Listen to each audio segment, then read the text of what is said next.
Dvēseļu atbalsts. Ko tas nozīmē? Vai tās ir dvēseles, kas sen jau aizgājušas un mēģina mums kaut ko pateikt? Vai tie ir dēmoni, kur iemiesojas mūsos un barojās no mūsu bailēm? Šis tas brīdis, kad es laižu klajumā informāciju par to, kā manī iemiesojās dēmons vai kaut kāds spoks vai gars, kas mēģināja man izmantot, lai paziņotu kaut kādu informāciju. Tas notika nakts vidū. Kaut kas mani pārņēma. Bija tāds sajūta, ka aiz muguras ir kaut kāds spēks, kas man liek piecelties, pagriezties pret manu draugu un sākt uz viņu ļoti skaļi bļaut. Pēc tam es neziņā klusītēm pie sevis sāku raudāt un smieties. Es to nekontrolēju.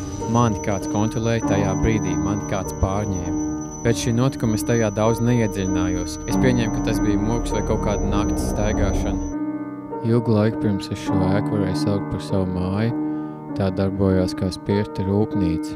Tā ir apmēram 200 gadus veci, ja ne vecāka.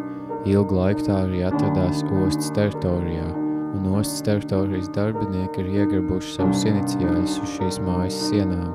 Liela daļa šo dvēseļu jau ir aizgājušas, bet to pēdas ir palikušas iegrabtas šīs mājas sienās. Esmu iegādājies šādu EVP ierīci. Tas saīsinājumā ir Electronic Voice Phenomenon. To izmanto spoku mednieki, lai ierakstītu spoku vai dvēseļu balsis. Un šonakt es mēģināšu dokumentēt to, kā es sazinos ar šo dēmonu, kas manā pašu mājā mēģināja spēlēt trikus uz manis. Visu šo laiku es stāvu blakus kapakmenim, un tā var būt pirmā zīme, kāpēc šī nav sagadīšanās.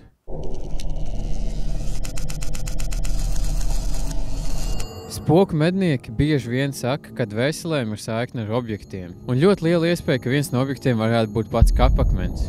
Nav daudz cilvēku, kur vēlētos kapakmeņus turēt savās mājās vai mājas tuvumā, jo kapakmeņu vieta ir šeit kapos. Katru kapakmeņu šajos kapos reprezentē dvēseli. Mans opis daudzus gadus ir strādājis par kapu pārvaldnieku, un tāpēc man mājās ir kapakmeņi. Tie ir novietoti tieši aiz mājas. Šāda objekta atrašanās mājas tuvumā var būt iemesls, kāpēc šī nav sagadīšanās.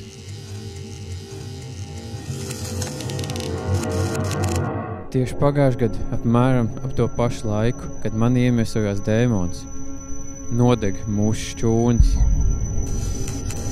Bet tā nav pirmā reize. Šajā fotoattēlā redzams es un mans brālis bērnībā pie mūsu vecā šķūņa, kurš arī tieši tāpat nodeg, un iemesls bija nezināms.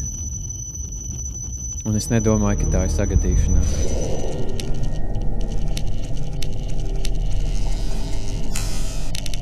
Ņemot vērā šīs ēkas seno vēsturi, vai varētu būt tā, ka šis zemes gabals ir apsēsts.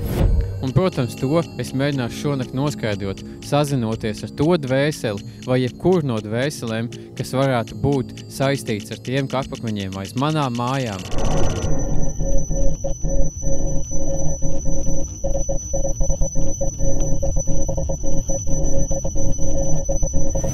Es šeit šobrīd esmu ar nodomu sazināties. Es izmantoju šo EVP ierakstītāju. Tas ierakstīs mani un jebkuru, kurš vēlas sazināties. Es vēlos sazināties ar jebko, kas varētu būt tuvumā, izņemot mani, garu, spoku, dēmonu. Vēl jau vairāk vēlos sazināties ar to, kas man tonakt pārņēma, kas man tonakt teica, ko darīt. Vai šeit šobrīd ir kāds izņemot mani? Tas bija pirmais, ko es pajautāju, uzsākot šo 3 stundu garo eksperimentu. Vai šeit šobrīd ir kāds izņemot mani? Rīplējā dzirdam tikai pulksteņu tikšķoņu. Vai tonakt tu mēģināji man kaut ko pateikt? Vai tonakt tu mēģināji man kaut ko pateikt? Likās, ka šeit kaut ko uztvēru. Tāpēc palielināju, bet tur nekas nav saprotams.